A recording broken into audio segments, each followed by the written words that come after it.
Hey, Gospel Guitarist here, and I'm just wanting to spend a little time to show you what it's like to switch over from Windows 11 to Linux Mint. Right now, what you're looking at is my Linux Mint desktop. I am not running Cinnamon.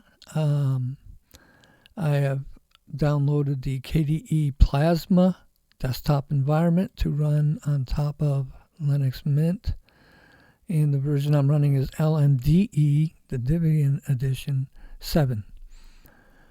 It was very easy to install this desktop environment over the Cinnamon environment. It's not really over the, it's in addition to.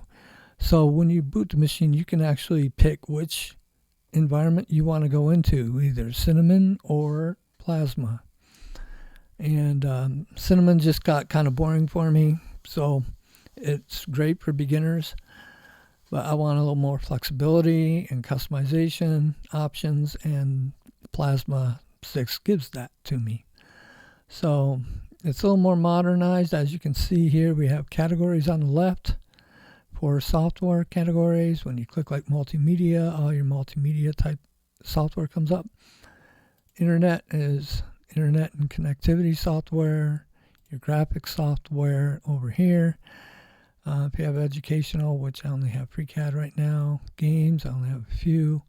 Office is LibreOffice comes with the system, so you're fully equipped for handling all your Microsoft documents and everything, if that's what you are used to.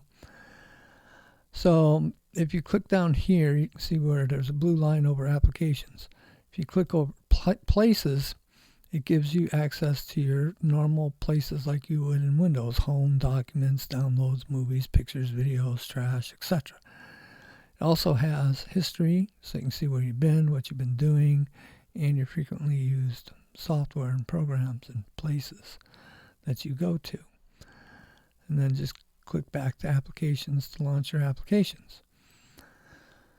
And you got your normal sleep, restart buttons down here. And of course your taskbar at the bottom of the screen, which can be customized and placed at the top of the screen through this utility. Just by right clicking, you can click the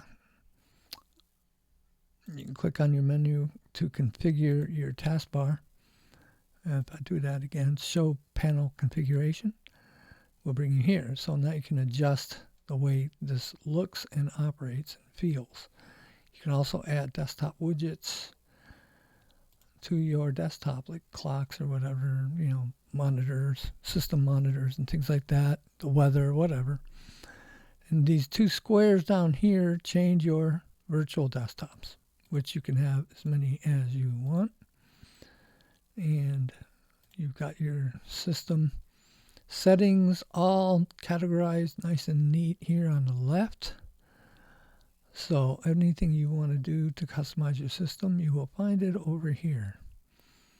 Okay, wallpaper, colors, themes, text, fonts, Bluetooth connections, discs, cameras, touch screens, pads, whatever you need. It's all over here, and it's all customizable. And I think they did a really good job on the KDE system. So very quick look at some of the software that I'm going to be using.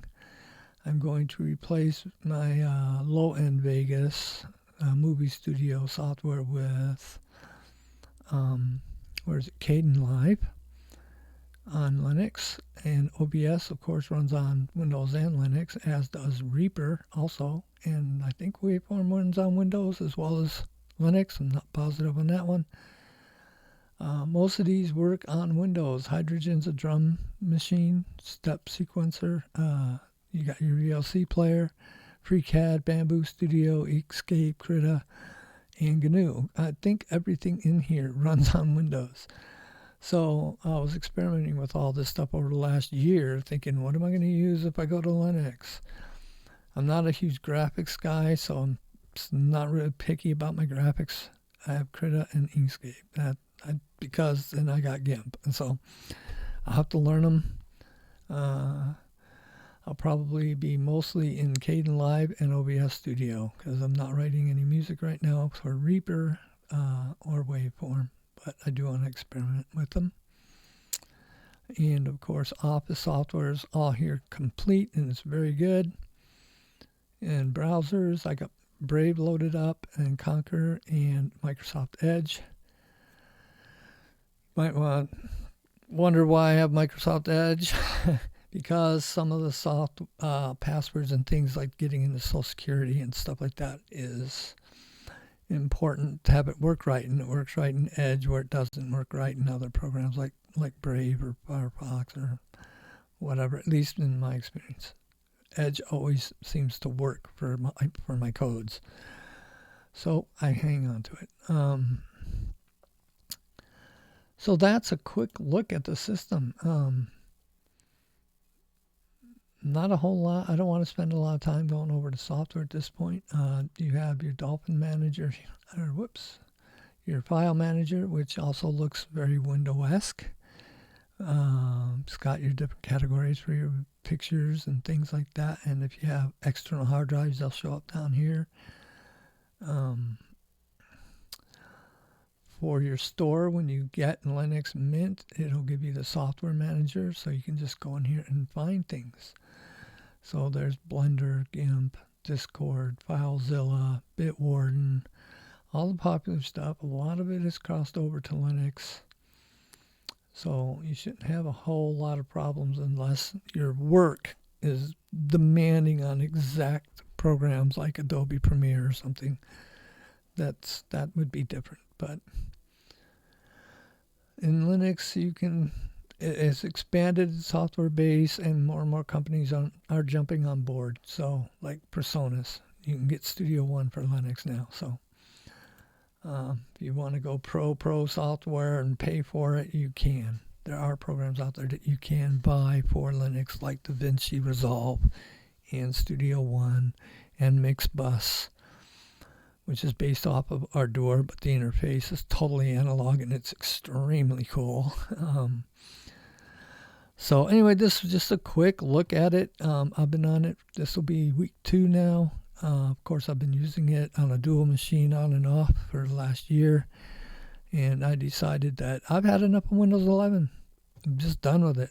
So I said, you just got to make the jump and do it. So commit to it. So I did. So now I have a Windows 10 dual booting with another Linux, which I might change to a different distribution. But I do have a Windows 10 running on one machine for like my Boss software to edit hardware, because I got an 11 rack with an editor, and I've got a base Boss, and I got a Boss GX7 processor, and these things all have software. I've got Digitech, and yeah, so if I still need to communicate with my hardware, I can do presets in Windows, but the rest of the time I'm going to be in here unless I'm playing a racing game. So hope you found it helpful, and if you're thinking about making a switch, I encourage it. It's just better. And no, I don't live in Seattle. I'm a Kraken fan, but I live in Spokane on the other side of the state. So I'm from Detroit. I've always been a Red Winger, but now Seattle's finally got a team, so got to back it, right? All right, y'all have a good day, and thanks for watching. Don't forget to like and subscribe, and let me know in the comments what you think. You know, do you want to see more videos on the computer side? I don't go here very often on this channel, so thanks for watching.